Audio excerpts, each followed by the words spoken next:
The goal with this activity is to really work on your squat depth, your deceleration capabilities. Here's what you're gonna do. You wanna get a med ball. You want a pretty decent sized one that you can catch and keep close to your body, like so.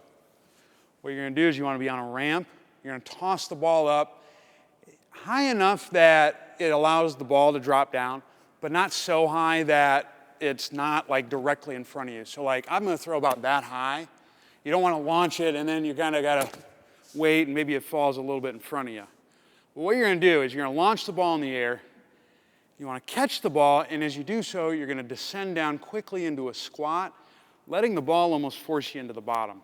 It's gonna look like this. So I'm here, I'm gonna do a quick toss up, catch it, just like that.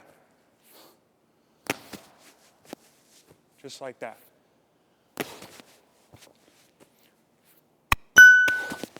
And that's how it's done. Give it a shot.